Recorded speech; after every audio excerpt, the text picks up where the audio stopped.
Agora vamos saber os detalhes da previsão do tempo para o fim de semana, ao vivo com a Adriele Nardelli. Boa tarde, Adri, tudo bem? Boa tarde, tudo bem. Então, o que indica o clima aí para os próximos dias? Vamos saber, né? Será que chove? A gente falou em sistema de chuva, será que eles vêm? Tomara que não, né? A gente vai dar uma olhadinha. Tem chance, tá? Mas não é chuva volumosa. Vamos lá, então. Vamos dar uma olhada.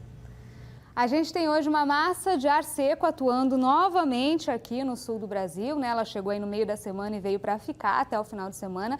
E à tarde tem uma convecção isolada. Essa convecção isolada pode causar, associada ao aquecimento que a gente vai ter bastante hoje, ela pode causar chuva pelo estado, especialmente para a região oeste, mais uma vez, que é a região que tem mais chance de ter até algum temporal durante a tarde, início da noite, né?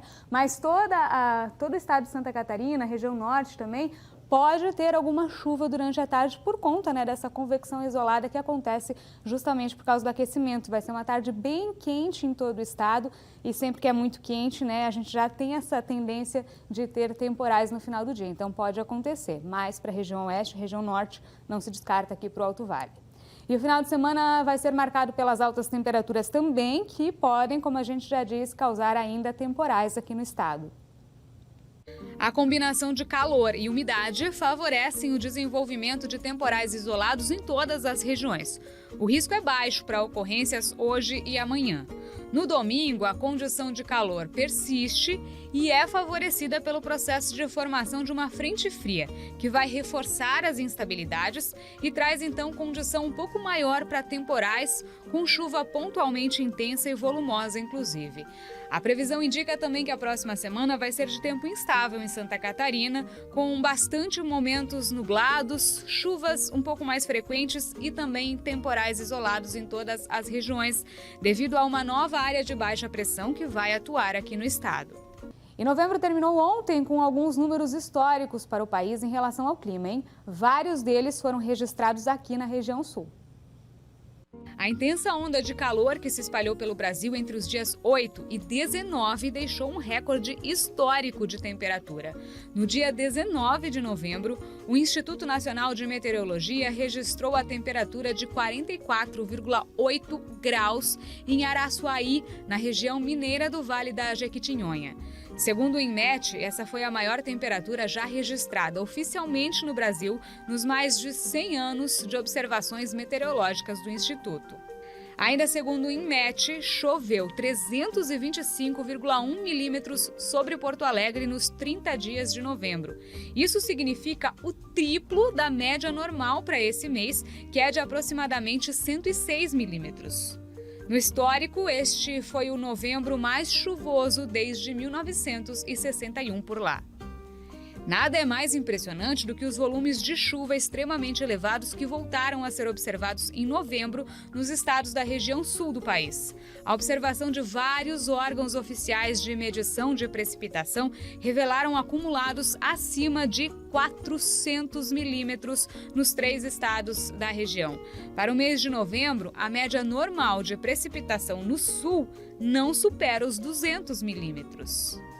E o mês de novembro também deu ao Brasil ventanias de linhas de instabilidade, de nuvens, cumulonimbus e tornados. A Defesa Civil de Santa Catarina contabilizou 6 tornados em território catarinense durante o mês de novembro.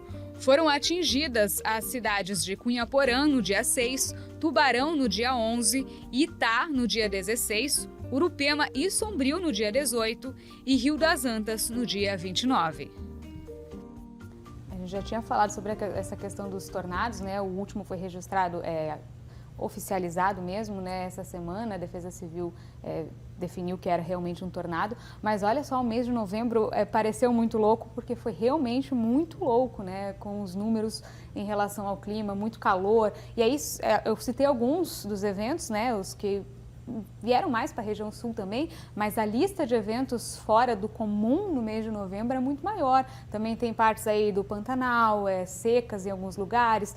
Também teve muita chuva em Manaus, por exemplo, que não costuma chover tanto nessa época do ano. Então teve bastante coisa fora do comum no mês de novembro. Em questão de clima, foi um mês muito louco, realmente, o mês de novembro. Agora estamos vivendo um ano atípico, é claro, mas a região sul é uma região complicada quando o assunto é meteorologia. Exatamente, as coisas mais surpreendentes aconteceram realmente na região sul, né? A lista tem mais coisas que aconteceram na região sul, inclusive. E a questão de chuva, por exemplo, nos 3 estados do sul do Brasil, em 3 meses, a gente falou só de novembro, mas juntando 3 meses do ano, choveu o que deveria ter chovido o ano todo.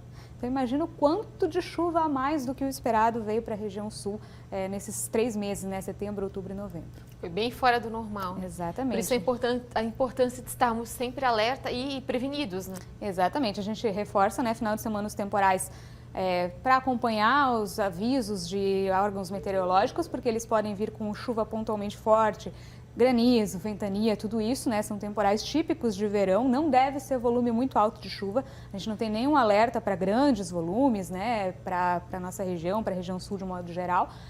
Mas é importante ficar de olho, né, pela questão do que vem junto também com o temporal. E semana que vem a gente falou que vai ser uma semana mais instável, com um pouco mais de chuva. A gente vai acompanhar ela também, né? A princípio, hoje, nas projeções de hoje, também não é nada volumoso, é algo um pouco mais espaçado, com volumes menores. Mas semana que vem, claro, eu estou de volta para a gente ir atualizando dia a dia e acompanhar essa situação.